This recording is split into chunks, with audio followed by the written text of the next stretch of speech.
So, Kellyanne, you're Mr. Trump's campaign manager. What we're dealing with here are reports that the candidate visited dressing rooms of beauty pageants that he owned while the contestants were in various stages of nudity. I don't know anything about that. I'm his campaign manager. Right now, October 13th, 1 p.m. Eastern Time.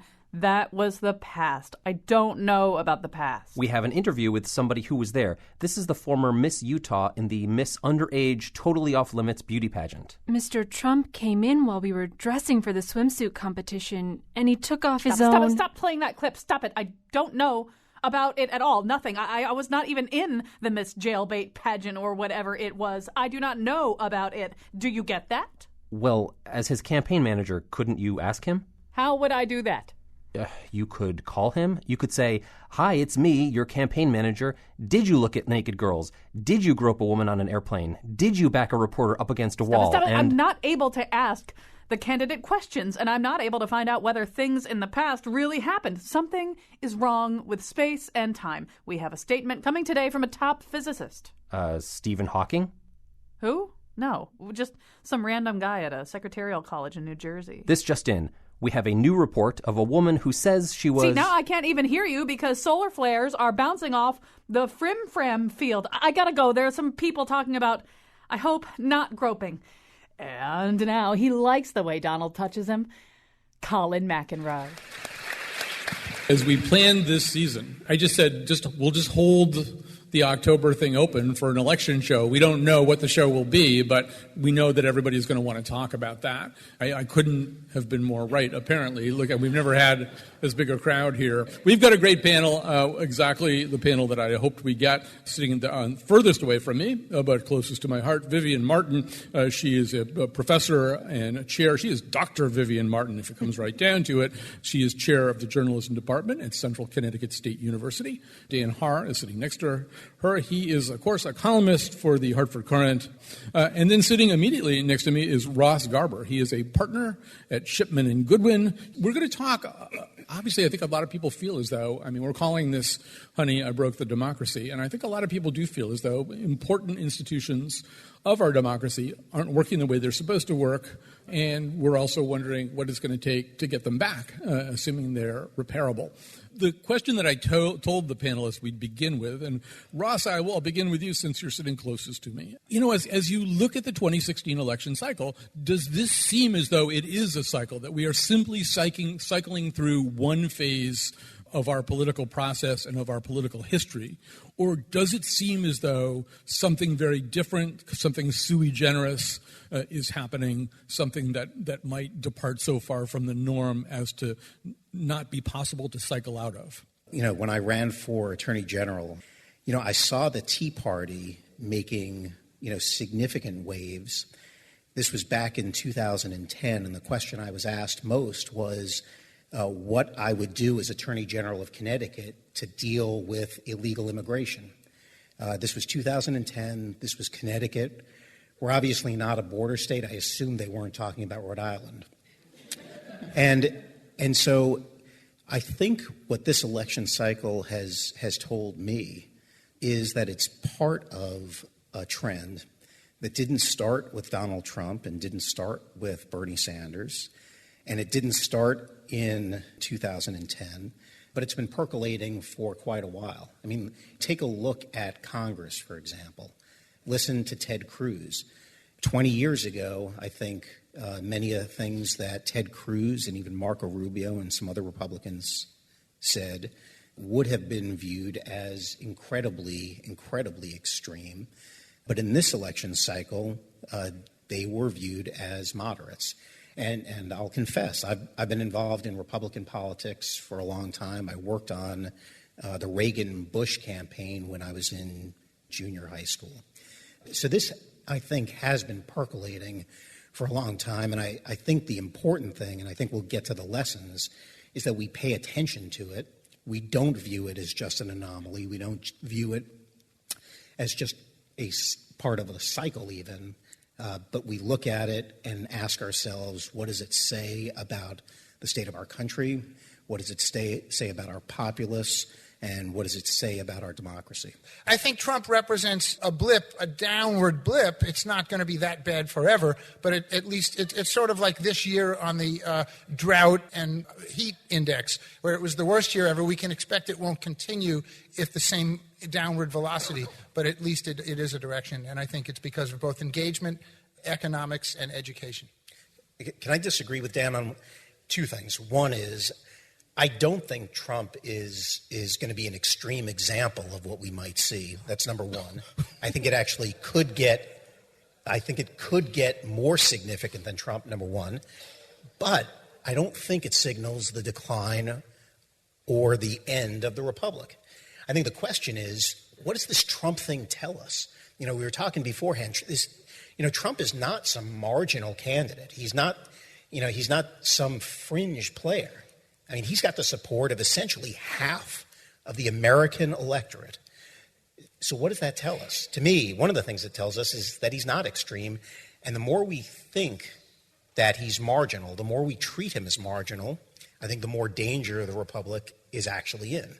Because then it's going to potentially prompt somebody who's even more extreme to come forward. I think one of our problems has been we have ignored the path that we've been on. We've ignored the rise of the Tea Party and the Ted Cruzes and on and on. We've ignored them. We've marginalized them. That's one.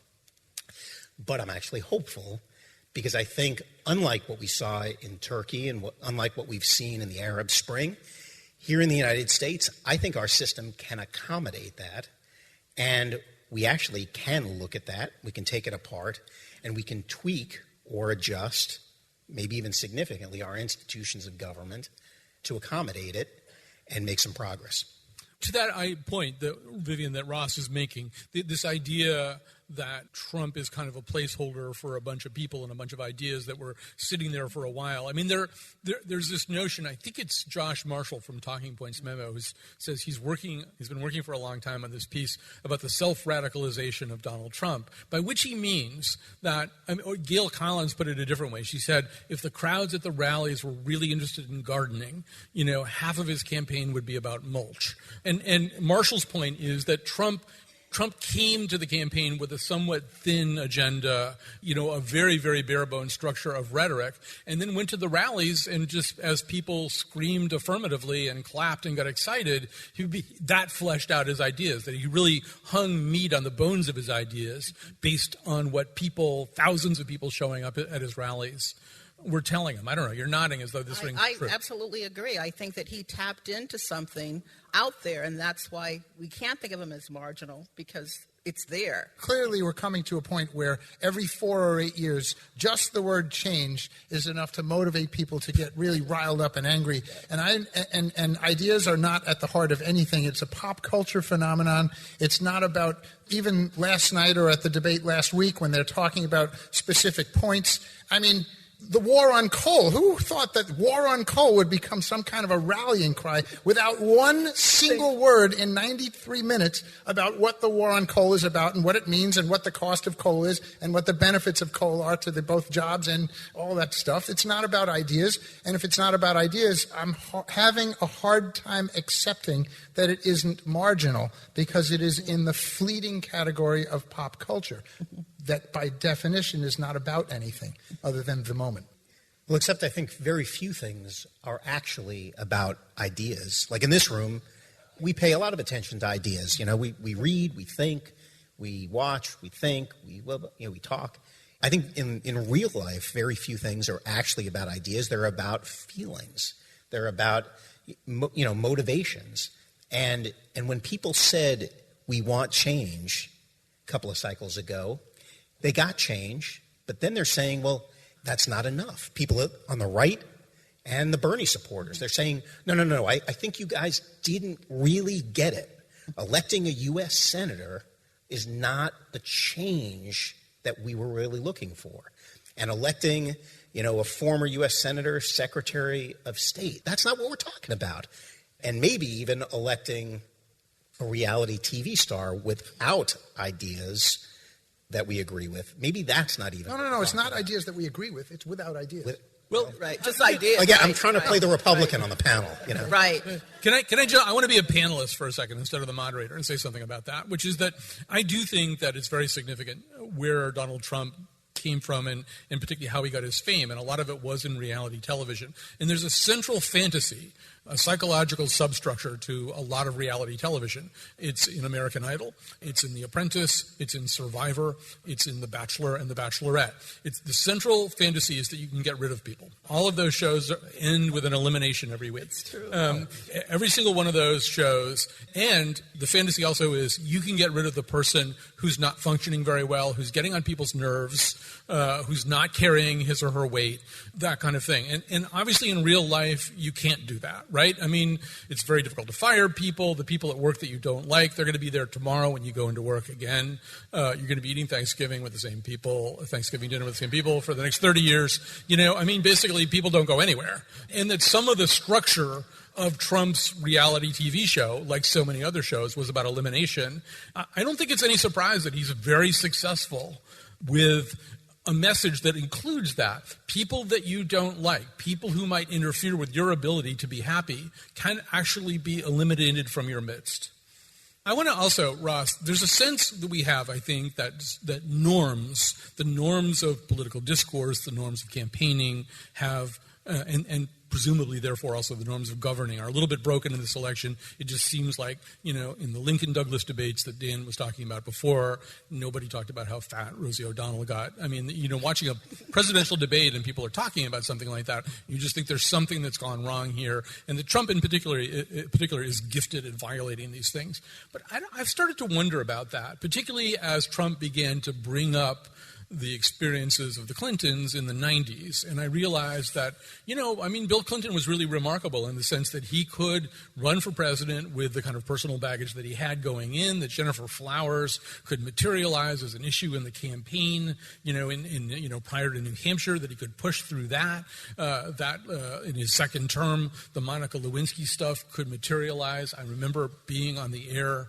with Bill Curry while someone was faxing to us. This locates this story in the 90s. Somebody in Washington was page by page faxing us the Star report, and we'd get it during the commercials and we'd read it and our jaws would drop and we'd think, this can't be happening. This is not part of our understanding of the American presidency, that I'm reading a report like this from a prosecutor about the president. Then the Bush era came in. We did things that we've never done before. We were pretty open about torturing people. We held people without charges, and a whole bunch of other norms stood on their head. So that's a very long-winded question. But what I'm saying, I guess, is, maybe it's the way of presidencies now that they change norms, that the game just always changes, that the thing that wasn't thinkable becomes thinkable.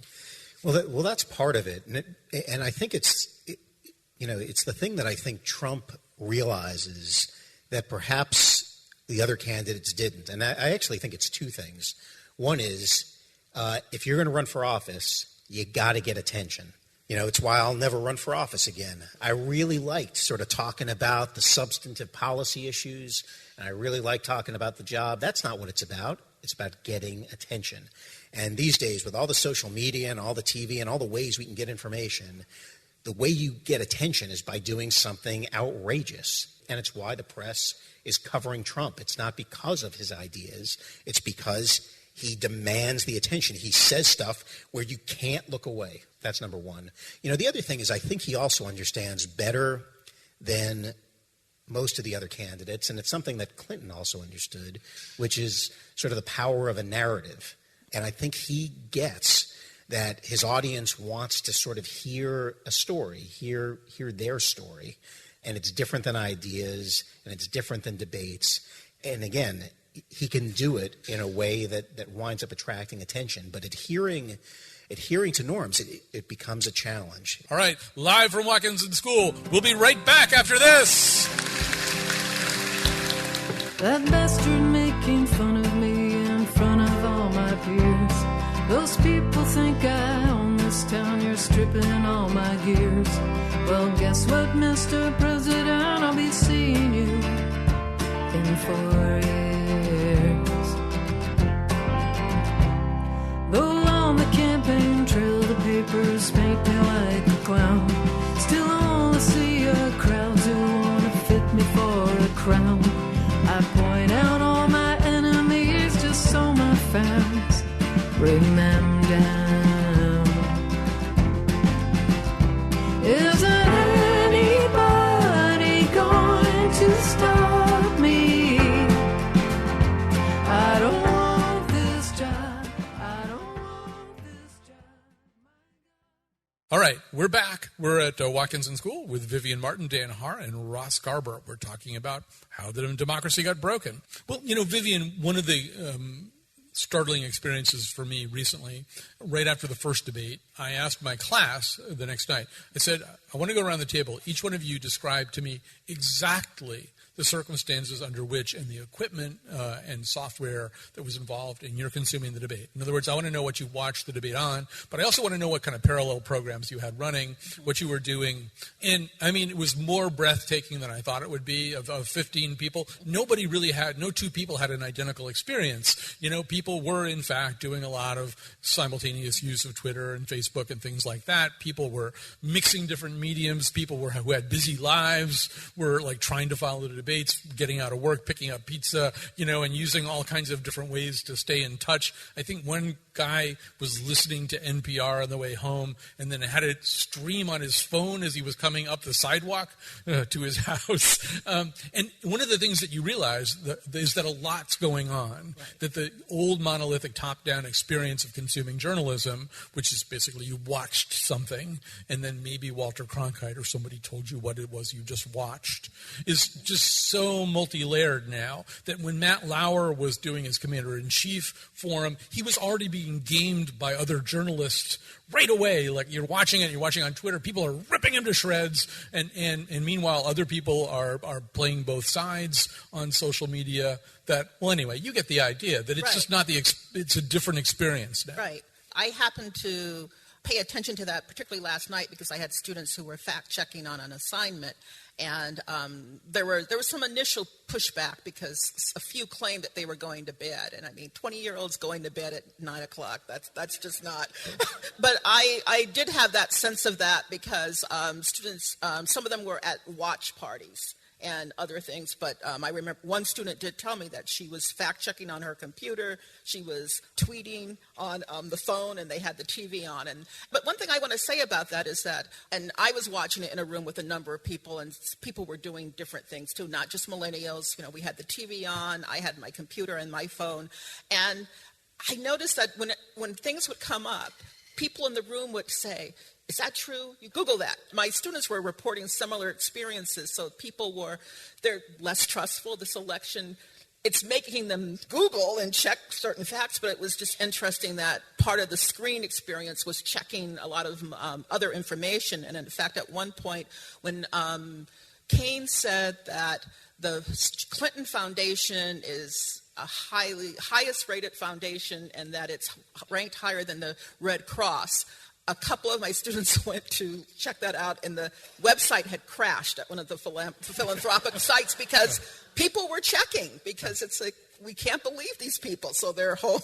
They were running checks themselves on the claims. So can I ask Vivian a question? Yeah, you may. So you're the chair of the CCSU journalism department. Yes. And one of the developments I think I've seen over the past bunch of years, and in fact, a couple of my dinner companions were talking about it, are the rise of podcasts and then also other low-cost reporting mechanisms. And I'm thinking of two examples. One is the James Foley story, which is on HBO. It's very, very good if you haven't seen it. It's about a guy who graduated from college. He was smart and curious and went and got a real job and then wasn't very inspired by it. And so he said, screw it. And he bought a cheap camera and a cheap bulletproof vest and went off to war zones. And he became a war correspondent, and he discovered that that's sort of the model of war reporting, conflict reporting these days, is that anybody can do it and anybody does do it. That's one. And then second, you think about who broke the Melania, Trump plagiarism scandal. It was like a guy sitting at a Starbucks. And so my question is, I hear it coming. Yeah. Are we potentially entering a golden era of journalism where, I didn't ask you, Dan, intentionally. Well, parents ask this because, of course, when you chair a journalism program and their kids are coming to major in journalism, they really come at me like, well, where are your students working? Where do they get jobs? And, of course, our response, because our major is fairly new, it started in 2009 when we got approval, so I had to go before the state board, and people are just kind of looking at me like, journalism major. So right up front, I had to say, well, on some days I do feel like a Pied Piper, and I worry about what we're pushing. But I believe that there's always going to be a need for professionally produced information, and more to the point, there are different kinds of jobs, so that there are social media jobs that the students go into, and they need the same kind of training. We have students who work. Somebody just got a job at a global research company in New York where she's the healthcare reporter. So there are more companies that actually look for journalistic skills. If I had to be honest, and this is not just our school, but a lot of students are not interested in going into the war zone. They're not interested in being Woodward and Bernstein. They want to be on Entertainment Tonight. It's true. They want to do sports. We just launched a sports specialty, so that's an aspect of it too. But we also have these students who are interested in working for NGOs and putting their journalism skills there too. And there are more jobs that are being advertised by these groups that want people who want to do advocacy journalism. And we're sitting up in the class talking to them about being fair and advocacy journalism and all of these other things. And there are students who are just not interested in that. And I have somebody right now who's been accepted in the Peace Corps, and his thing is he'll do the Peace Corps, and then maybe if he finds a spot in advocacy journalism, being a journalist for the World Health Organization or something like that, he feels the skills are better there. A lot of the millennials have this attitude of, well, we're the solutions. When we give them assignments and they're supposed to be working on reporting what's going on, some of them do turn it around and say, well, I would be... Well, yeah, I want to just jump in here, Dan. I'll tee this up for you exactly the way you want it anyway, I promise. Is the Republic declining? Yeah. Oh, yeah.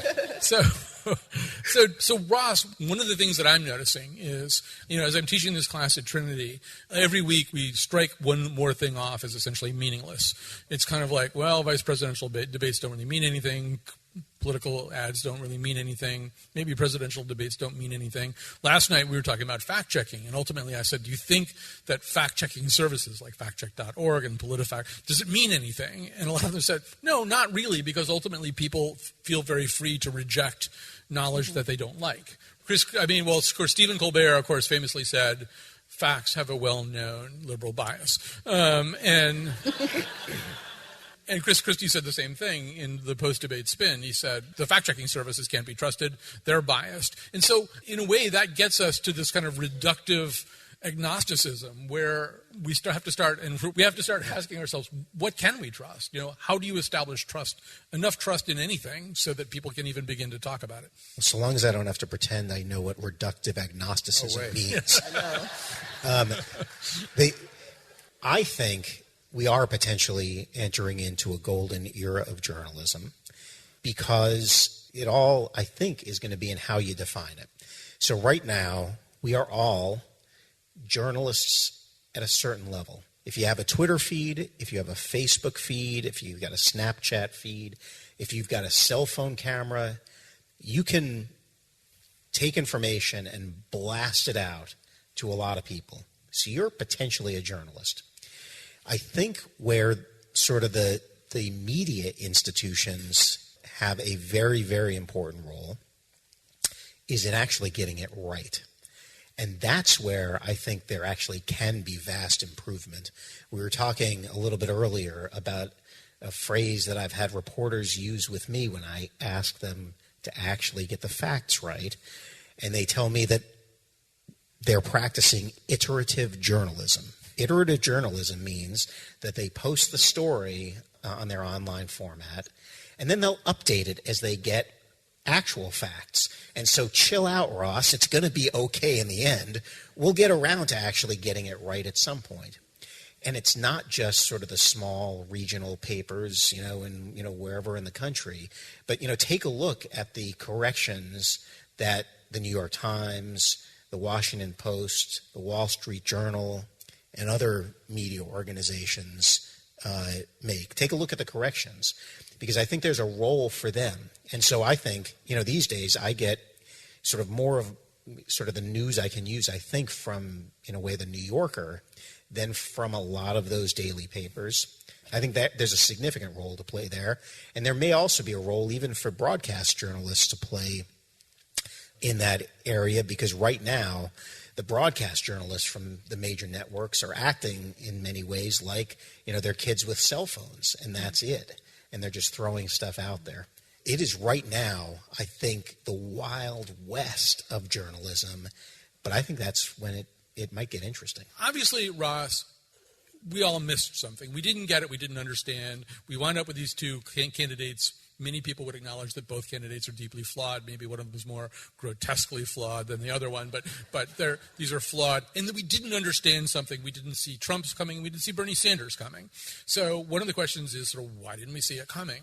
One of the arguments, there's a great piece in the Times today by a guy named Stephen Phillips from, I think, the Center for American Progress, where he said, well, maybe one thing is we don't, like Dan was so eloquently extolling the virtues of where we are right now, and we're a bunch of human beings sitting in a room. We're going to be all talking as the night goes on. What Stephen Phillips is saying is maybe personal contact is a little bit de-emphasized these days. That what you really could do for the amount of money you're spending on useless campaign commercials that, in fact, don't change anybody's mind, you could put people in the field all year long talking to people in these neighborhoods, finding out exactly what they want, what really does concern them. Because, Ross, as we were saying even before the evening started, it shouldn't have been such a surprise to us. It shouldn't have been so ungraspable for not just the press, but the political establishment, that there were a set of concerns here that would fuel candidacies that nobody saw coming. So, I'll throw that out as a possible solution. Are there ways to foster, is that the solution, or do you see it another way? I think there are a few issues. One is, I won't ask for a show of hands for fear of embarrassing anybody, but I could ask for a show of hands of how many people in the room think their vote matters in the presidential election. Well, let's do it. Let's do it. A bunch of them. Look at them. Which state? In Connecticut. No, your vote for president. There are some. I'd say more than half. Matters emotionally or to the outcome? Yeah. That, I think, is the point. That's actually what I was getting to.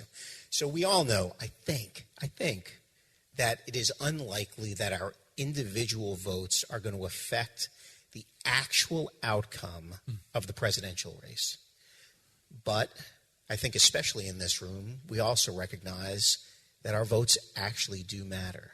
The notion of, getting out of our houses and our offices and going to a polling place on one day, on a particular year, all of us, every one of us, actually does matter. And it matters for the democracy. It matters, I think, for everything that we've been talking about.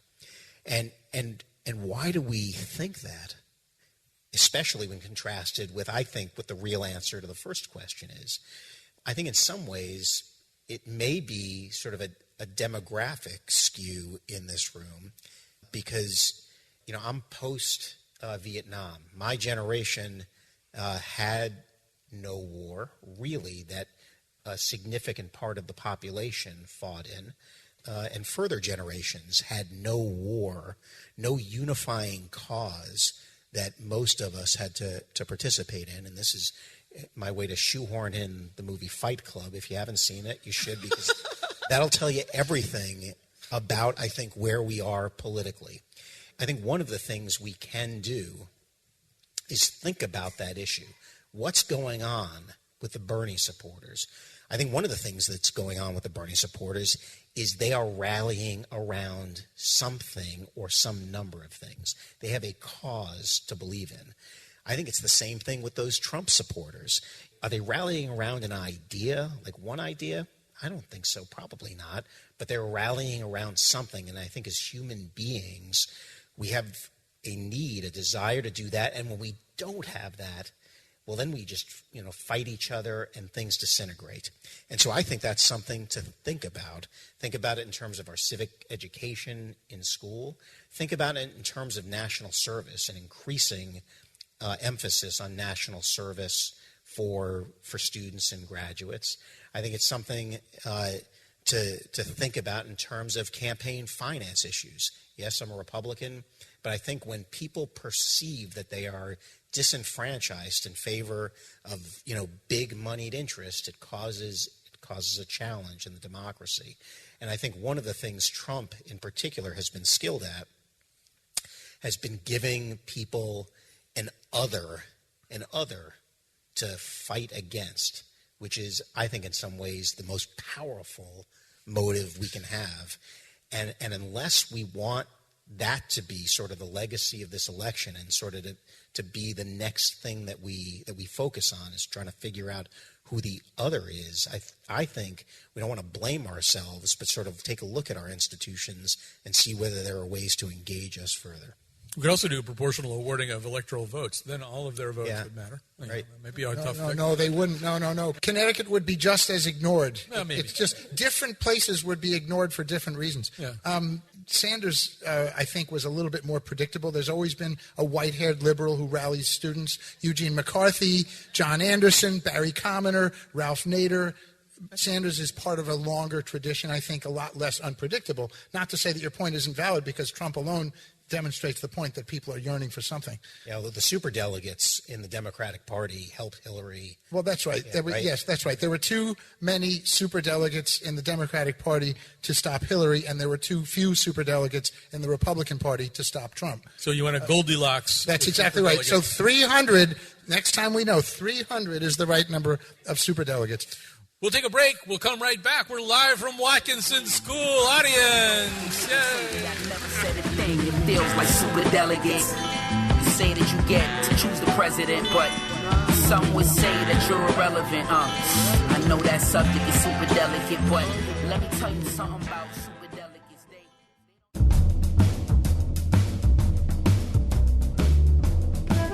This program was recorded before every American knew about Ken Bone, so obviously everything is different now.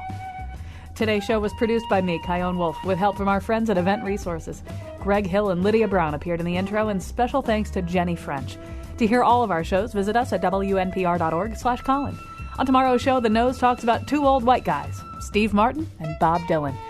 And now, back to Colin. Okay, we've got one more segment here in our conversation about the political crisis of 2016 with Vivian Martin from CCSU, Ross Garber from Shipman and Goodwin, and Dan Harr from the Hartford Courant. All right, let's go to questions here. Jenny is in great shape. She can run up and down these stairs all night. What do you think the Republican Party will look like in 10 or 15 years? Ross? No, just kidding. Well, I'm the wrong guy to ask, because I lost the Republican nomination despite getting the endorsement of virtually every newspaper in the state and every elected or perhaps because official. Well, so maybe. So the answer is I'm not sure, because it could either, and I think it's going to depend on personalities. It could either be a sort of Ted Cruz sort of very, very right of center kind of personality. That could be a place where the party decides to go. And I think that's sort of where it's been gravitating, sort of the intransigence that Colin was describing, I think is largely a product of fear by elected Republicans, that if they compromise, they're going to be viewed as not right enough. So that's one place where it could go, sort of increasingly there. It could also become more moderate.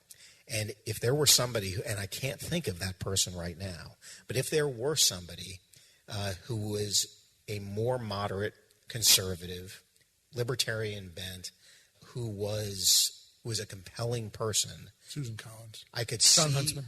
I could see the Republican Party adopting that person, but that would be a very risky and a very brave thing to do, because then there'd still have to be a home for, the Ted Cruzes and that ilk. I think if we're smart, there's going to be a battle in the Republican Party. It's not going to sort of keep bumping along as it is. but I'm not sure we're going to be that smart. I think, Dan, that we know what the battle is going to be like, especially if Trump loses. Let's assume for a moment that Trump's going to lose.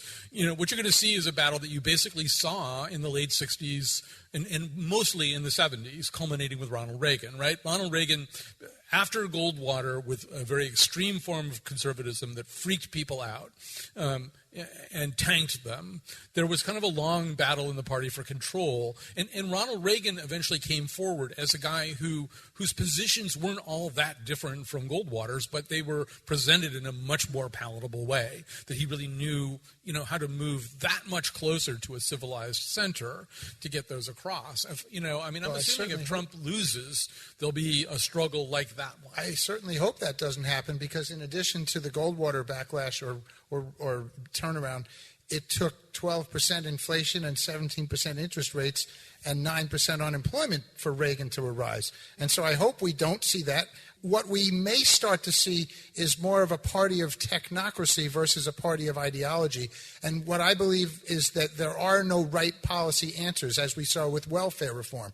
There isn't we all tend to think that it's right and good to do X, Y, and Z policies. And I'll bet there's a lot of agreement in this room, which is part of the problem.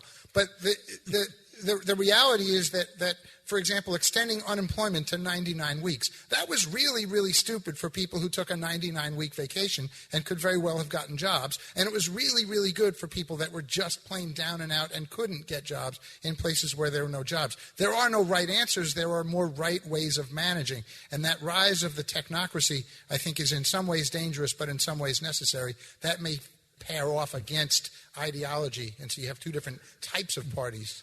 One of the things that's coming out of this is that people don't like the way they're given these two choices. So we also have to keep in the back of our mind, although I don't see a pathway for this at this point, that parties they implode. And we've been with our system for a very long time, and so gets very difficult for them to imagine something imploding and splintering or a viable, because our system isn't really set up for that. But there are a lot of people out there who are asking for that, too. And you see Ross coming back as a Whig, is what you're saying. Well, it depends. If Khloe Kardashian throws her hat in the ring, that could attract some people. Kristen, what have you got up there? So has the message delivered by the reasonable, intellectual, socially responsible people, a.k.a. know-it-alls, actually encouraged the ultra-conservative movement to move further and further to the center to escape, quote, smug, liberal, wrong ideals?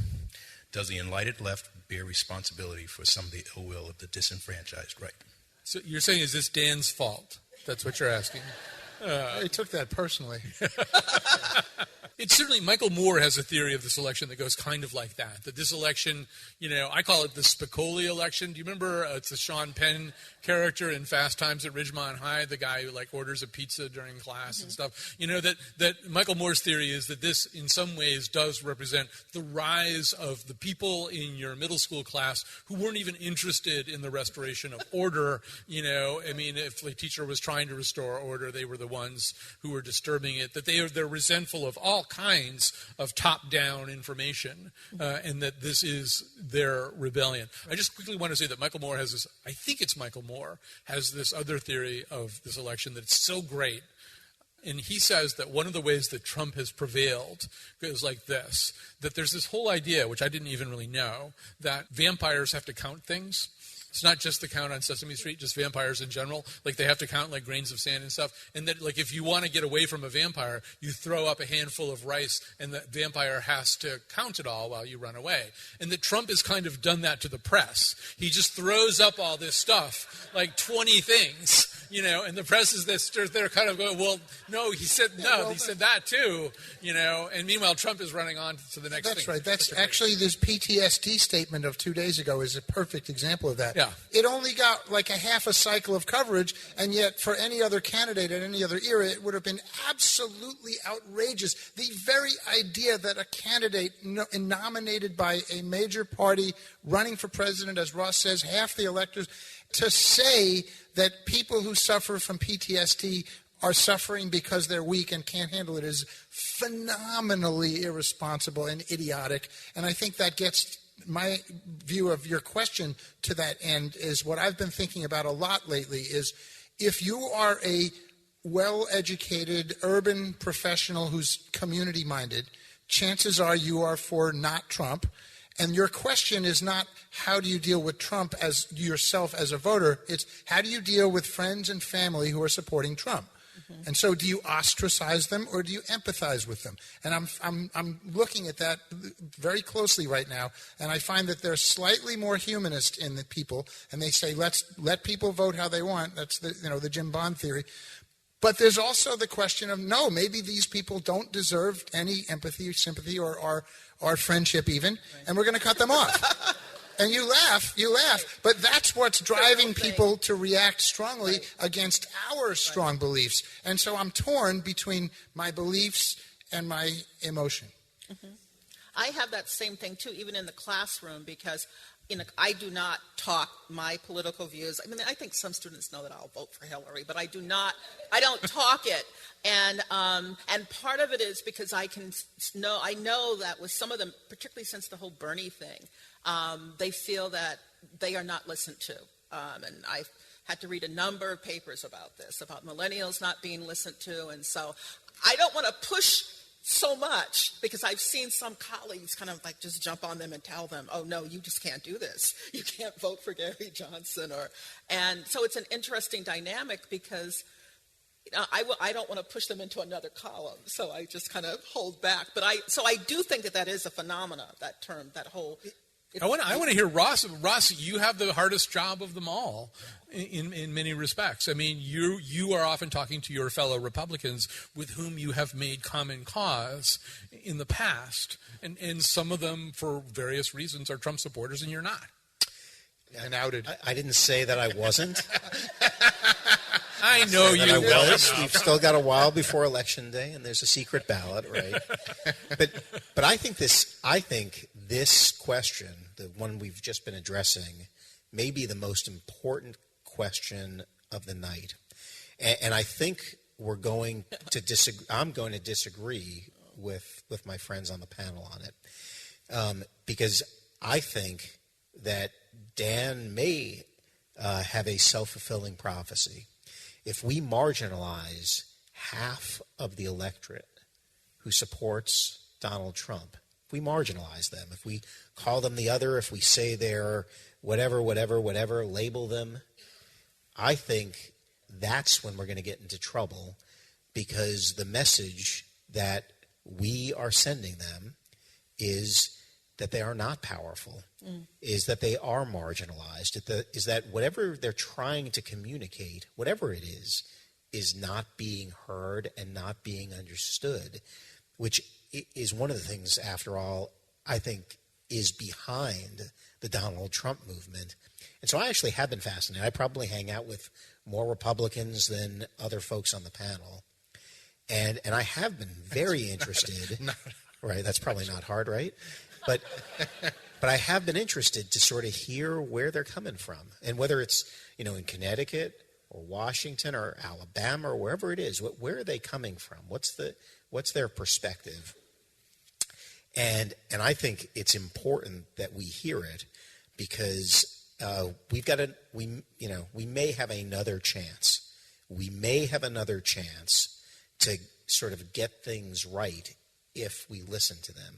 If we ignore them, if we ignore that half of the population, that may encourage sort of the next person, that Dan and company view as extreme and intolerant, and on and on and on and on. I think it may be one of the mistakes that many people, perhaps myself included, have made over the past decade. Because we call them the Tea Partiers, we call them the this, the that, the radical right wing, whatever it is. There is something going on, and it extends beyond sort of a narrow group. And I think it's in all of our interest to try to understand it. We just want to get a few more questions in. I think I'm going to go way out on a limb here and say that probably a good number of people like me came to this evening discussion with the hopes that we would try to kind of plumb the depths a little bit of how is it that we've gotten where we are? How is it that we have a man like this, and I'm tipping my hand right off the bat, that is actually a serious candidate for the President of the United States of America. How did we get here? You know, I won't pretend to understand it. When I watch Trump rallies on TV, when I hear Trump talk, that's not the Republican Party that I signed up for when I was, 18. It's not the Republican Party that where I've campaigned for other candidates, where I've run for office. That's not the Republican Party I know. And a lot of the things that he says scare me, go beyond the hateful things that he said, beyond even the misogyny and racist things, but fundamentally scare me.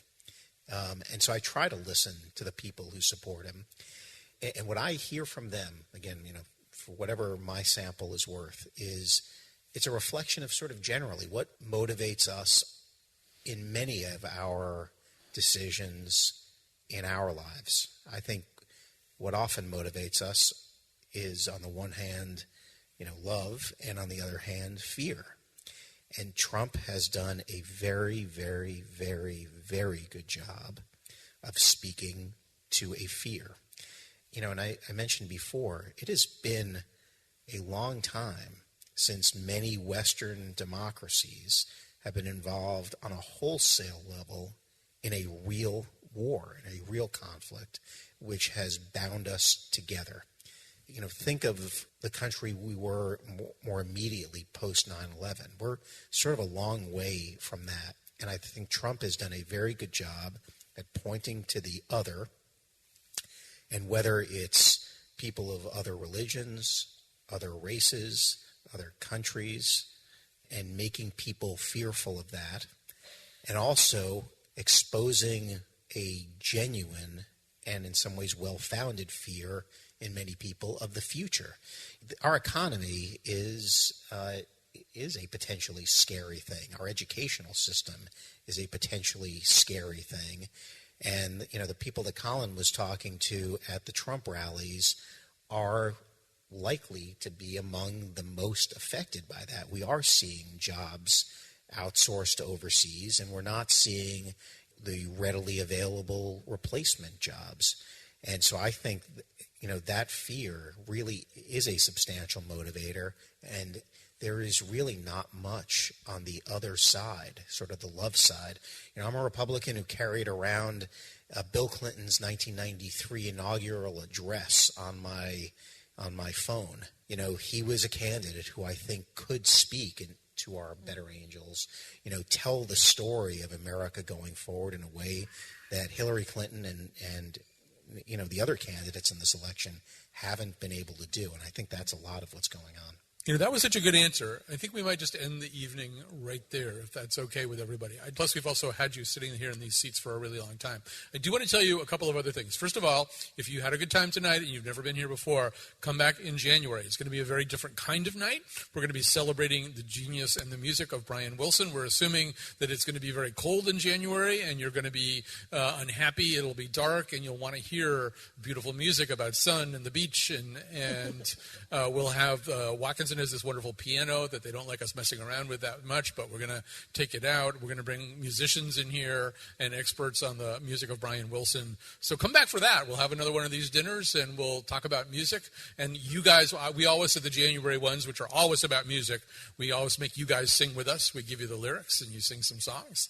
And that might be good for you, too. Maybe after the election that we've been through, you'll need that a lot. I want a big hand for this incredible panel tonight. Vivian Martin, Dan Haar, Ross Garber. Thanks again to FIA and to Watkinson School. We'll see you in January. And stronger than ever before. And we will make America great again. Hey, Mr. Trump. Why can't we all get along?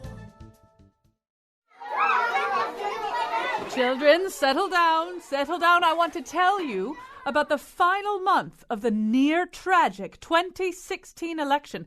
That's right, children. 50 years ago, the Republic was saved single-handedly by, I'm sure you know him by his holiday and his national monument, Ken Bone.